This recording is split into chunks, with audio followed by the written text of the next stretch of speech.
important thing, this community that God has provided for us, and how much we can do when we serve each other. And that brings me to today's sermon and a little joke to start things off with. There were two guys shipwrecked on an island. The minute they got onto the island, one of them started to scream and yell, "We're going to die, we're going to die. There's no food, there's no water, we're just going to die." The second guy was propped up against a palm tree and acting so calmly, it just drove the first guy crazy. "Don't you understand? We're going to die," the first man said. "You don't understand. I make $100,000 a week," said the second guy. The first guy looked at him quite dumbfounded and asked what difference that was going to make. "We're on an island with no food and no water. We are going to die." The second guy answered, "You just don't get it. I make $100,000 a week and I tithe. My pastor will find us." That's one advantage of tithing you just don't often hear about. Yes, it's a season for the stewardship sermon.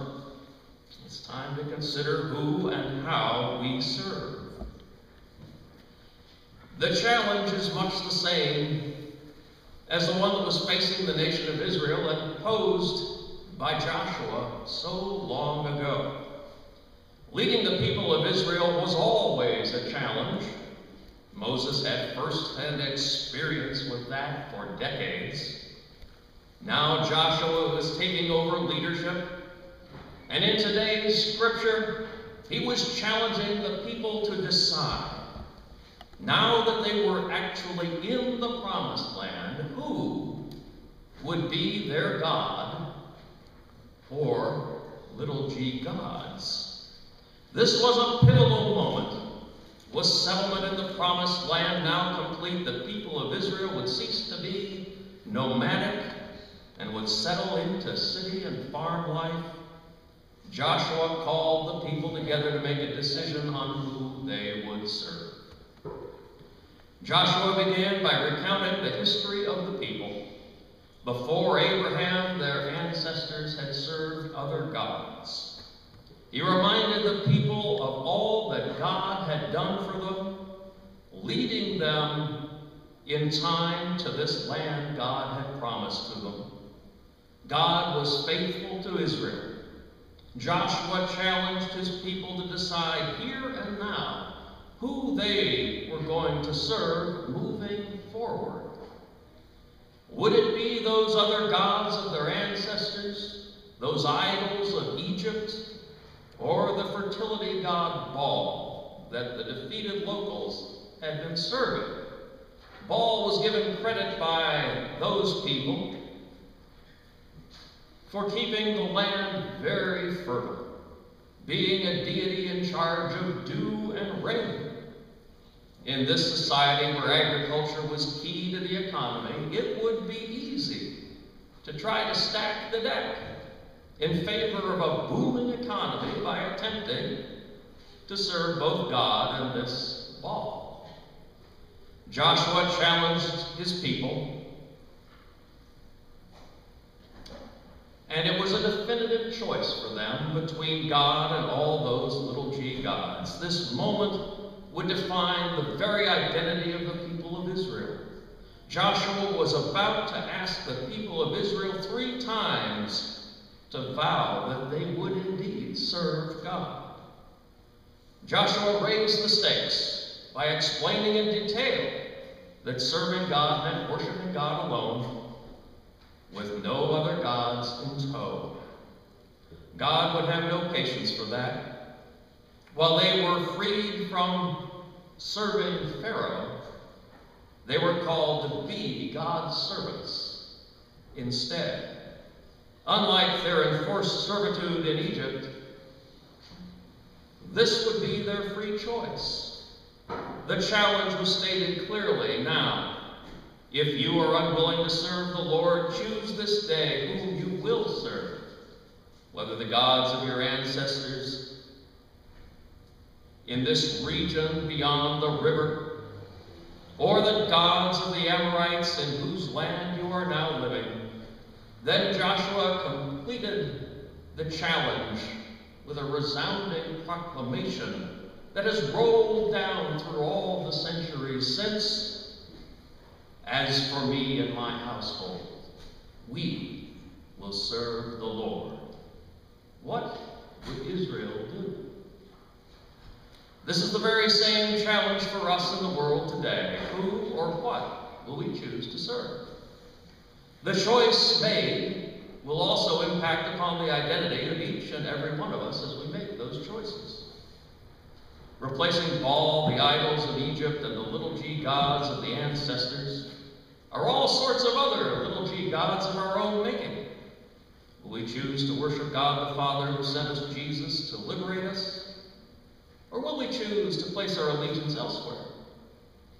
We could chase after money, power, fame, politics, possessions, high technology, or any number of other little g gods, all proclaiming to offer the good life, if we scramble after them and bend all our efforts to obtaining those things.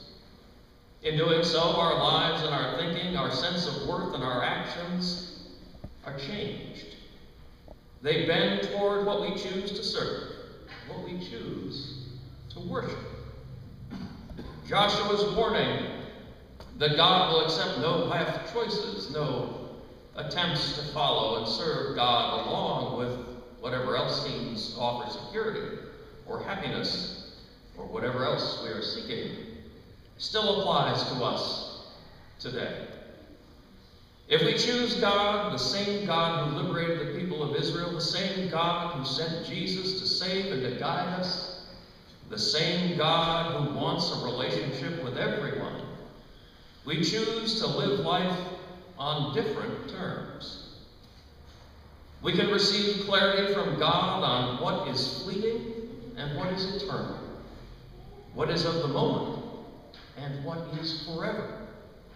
We are called by Joshua to decide who we choose to serve, and challenged today by his declaration, as for me and my household, we will serve the Lord. What do we choose, and where does that choice take us? Joshua's challenging declaration was calling the people of Israel to make a choice about the ethics their community would choose, about the very nature of what they would believe was correct conduct.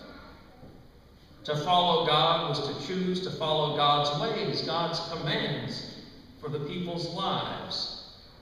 Choose to follow God, and the people choose to live differently from all of their neighbors. They choose to be a people apart, a holy or other people. Joshua reminded them that they could not hedge their bets. They could not worship God in a golden calf, God in an Asherah pole, God and Baal. It was all or nothing with God. Joshua asked them if they would sincerely make that great leap of faith, given all God had done for them. Joshua doubted the sincerity of the people the first time they responded that they would serve the Lord. Joshua warned them of dire consequences if they made this covenant again and then backed out. Now the people were getting a little hot under the collar and declared, "We will serve the Lord." It almost sounded like Joshua was employing some interesting reverse psychology, or was really testing the people's resolve. What Joshua was actually doing was giving the people a chance to affirm their choice. When it was done, Joshua made it clear that the people of Israel had renewed their covenant with God. This was now a matter of community ethics, what a people had decided to do together, rather than a matter of individual piety. The nation of Israel was declaring in their strong statement, "No, we will serve the Lord," that they were ready to do what God would have them do, to love God and neighbor, to make room for the outsiders among them, to live in justice, mercy, and peace as best they were able. It was a tall order, but it was a worthwhile undertaking with great rewards when God's ways were given the choice to be maintained. The nation of Israel made their choice. They did their best, but they were human, and they stumbled. They strayed, they paid the price, and they would return. Every generation gets to make that choice as well. Joshua reminded the people of Israel of all the good God had done for them, even when they stumbled, even when their faith and their ability to keep the original covenant was less than certain. Their enemies were defeated, and Joshua told the people that the land was God's gift to them now. Joshua is telling his people to count their blessings from God. This was such good advice, and it remains good advice for us today. It is well for us to remember that everything belongs to God, and all we have is a gift from our loving God. When we forget this fact, we can stray toward pride and the illusion that we are solely in charge of who we are, that we're self-made people. Our society would like us to think that this is true, ignoring how much community is required to sustain a single person, and how without the gifts from God, we have no life at all. Moses warned, "Be careful that you do not forget the Lord your God. Otherwise, when you eat and are satisfied, and your silver and gold increase, then your heart will become proud, and you may say to yourself, my power and the strength of my hand have produced this wealth for me." Like Israel, we need to remind ourselves of the good news of God's generosity towards us. Israel's choice to serve God or Baal was also a financial decision. In an agrarian society, local folklore among the Amorites said that Baal controlled all that rain and dew, and that grew the crops and gave society its agricultural strength. Entering this land of milk and honey, Joshua knew that new temptations would arise for his followers. They would wonder if God would provide for their livelihood, or if they should hedge their bets. We are faced with similar decisions today. Do we place our faith in God and God's provisions for our lives, or do we chase after wealth, following various schemes to seek security through finance and make money an idol like Baal? Before the movie my family saw yesterday, a preview for a motivational speaker had the man proclaiming enthusiastically that if you did 5 particular things that he told you to do, wealth would come to you. You do them every day, he said. Matthew reminds us that we cannot serve both God and money. Joshua calls to us today out of the scripture and asks us who we will serve. Will we place our faith in God and serve him? Or will we chase after all those little g gods society offers up for us today? All those bright and shiny things advertising would have us believe are the keys to success and happiness, and the American dream as sold to us by the modern day madmen in marketing. They could become our little g gods, but we cannot serve both. If we answer Joshua's repeated questioning with a firm, "We will serve the Lord," then we are called to live life differently, to have a different ethic as a community set apart. Just as God saved the nation of Israel from many trials and gave them the great gift of the promised land, so God has saved us from many perils and given us great gifts as well. God wants us to respond with gratitude, with faith, and with service to him. If we choose to do so, God expects us to make our very best use of the gifts that we have been given. This church community is an amazing gift to us all. The faithful members of the past built this beautiful building as an expression of their faith in God. They used their talents to teach each other the ways of God, and they served their community. They lived out the call to love the Lord your God with all your heart, soul, strength, and mind, and to love your neighbor as yourself. In doing so, they were transformed into people of God, and the choices they made were choices that conformed to God's ways rather than society's ways, or to common wisdom. We're called to do likewise, using all that God has given us to serve God's call for mercy, justice, peace, and love, to ensure that this church may continue to serve our members and our community. A portion of our financial gifts are required. God made us stewards of our income, and we choose to return a portion of that income to the church to continue God's work here. Working toward a tithe, the 10% gift of our income, is a worthy goal. It orders our finances, placing God first in our lives, and declares that we have faith that God will provide for us. However, in these challenging times, the tithe isn't always possible. We're also called to use our many other gifts to make the life of the church and our work in community much richer. God has bestowed on each of us certain talents, some for preaching, teaching, and healing, others for lifting up beautiful voices, peacemaking, and outreach, just to name a few of the many possibilities. I saw the richness of these gifts in action at the Lansdowne Farmers Market Community Day. We'd set up a table there with a great deal of information available, along with coloring and craft items for children to take away with them. There were about half a dozen of us present, representing Lansdowne Baptist, and each person used their own special talents to present the church as a rich and well-rounded institution.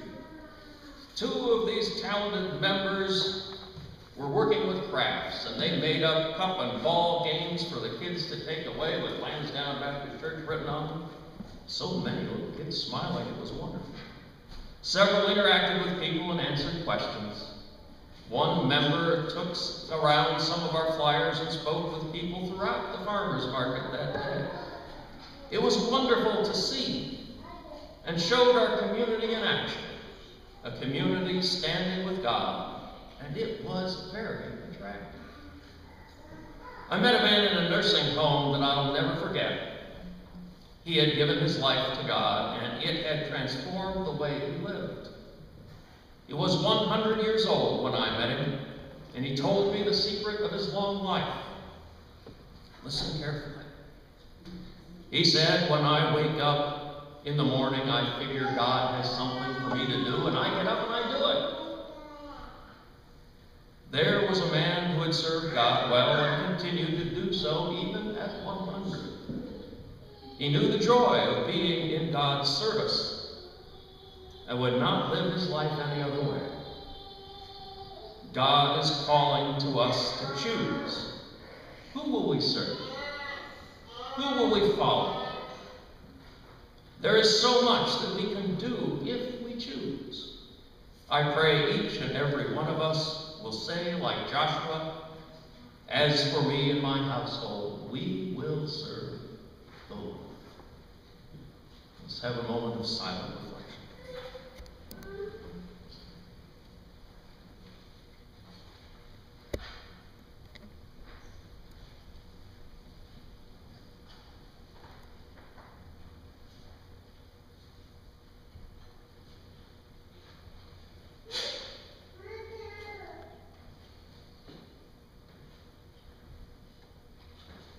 Amen.